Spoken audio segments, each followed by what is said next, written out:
ಈ ಎಲೆ ನಾನು ಕೈಯಲ್ಲಿ ಹಿಡ್ಕೊಂಡ್ರೆ ಗೊತ್ತಾಗಿರುತ್ತೆ ನಾನು ಇವತ್ತು ಯಾವ್ದ್ರ ಬಗ್ಗೆ ವಿಡಿಯೋ ಮಾಡ್ತಿದ್ದೇನೆ ಅಲ್ಲಿ ಹೇಳಿ. ಹೌದು, ಇವತ್ತು ನಾಗರ ಪಂಚಮಿ ಹಬ್ಬದ ಹಾರ್ದಿಕ ಶುಭಾಶಯಗಳು ಎಲ್ಲರಿಗೂ.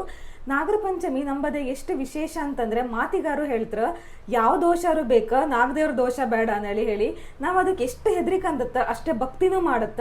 ಅದ್ರ ಜೊತೆಗೆ ನಮ್ದು ಕೆಲವು ತುಂಬಾ ಆಚರಣೆಗಳು ಇತ್ತು. ಈ ನಾಗರ ಪಂಚಮಿ ಅಂದ್ರೆ ಎಲ್ಲರ ಮನದ ಅರ್ಶಿನಲ್ಲಿ ಹಿಟ್ಟಂತೂ ಕಾಮನ್ ಆಗಿ ಮಾಡೇ ಮಾಡ್ತಾರೆ. ಅದಕ್ಕೆ ಅದ್ರದೇ ಆದ ರೀಸನ್ ಇತ್ತು. ನನಗೆ ಗೊತ್ತಿರೋ ಪ್ರಕಾರ ನಾಗದೇವ್ರ ದಿನ ಅಂತಂದ್ರೆ ನಾಗರ ಪಂಚಮಿ ದಿನ ಎಲ್ಲ ಕಡೆ ನಾಗದೇವ್ರ ಸಂಚಾರ ಆತ. ಇಲ್ಲಾಂದ್ರೂ ಅತ್ತ ಇಡೀ ಭೂಮಂಡಲ ಹೊತ್ಕೊಂಡದ್ದೇ ಅವರೇ.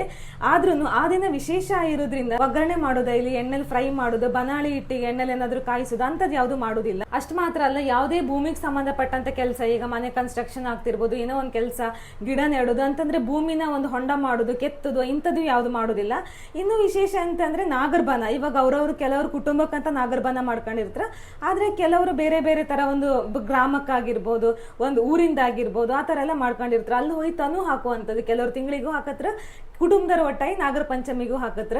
ಅದಿನ್ನು ಮತ್ತೆ ಖುಷಿ, ಇಡೀ ಕುಟುಂಬದವ್ರು ಸೇರುವಂತ ದಿನ ಇರುತ್ತೆ ಕೆಲವರಿಗೆ. ಇನ್ನು ನಾಗದೇವರಿಗೆ ಹಾಲು ಕೊಡುವಂಥದ್ದು, ಮತ್ತೆ ಇನ್ನು ಸಿಂಗಾರ ಹೂ ಕೊಡುವಂಥದ್ದು, ಇನ್ನು ಬೇರೆ ಬೇರೆ ತರದ ಆಚರಣೆ ಎಲ್ಲ ಇರುತ್ತೆ. ನಿಮ್ ಸೈಡಲ್ಲಿ ಯಾವ ತರ ಆಚರಣೆ ಮಾಡ್ತಾರ, ಅಥವಾ ನಿಮ್ ಮನೆಯಲ್ಲೇ, ನಿಮ್ ಕುಟುಂಬದಲ್ಲೇ, ನಿಮ್ ಬಳಗದವ್ರ ಅಥವಾ ಯಾವ ತರ ಆಚರಣೆ ಮಾಡ್ತಾರ ಅಂತ ಹೇಳಿ. ಇದಕ್ಕಿಂತ ಇನ್ನು ವಿಭಿನ್ನವಾಗಿ ಏನಾದ್ರು ಇದ್ರೆ ಕಮೆಂಟ್ ಅಲ್ಲಿ ಹಾಕಿ ಎಲ್ಲರಿಗೂ ತಿಳ್ಕೊಂಬತ್ತ. ಹಾಗೆ ನಾನು ಕೂಡ ತಿಳ್ಕಂತೆ. ಇಂಥದ್ದು ಇಂಟ್ರೆಸ್ಟಿಂಗ್ ವಿಷಯಗೋಸ್ಕರ ನನ್ನ ಚಾನಲ್ ತಪ್ಪದೆ ಫಾಲೋ ಮಾಡಿ. Thank you.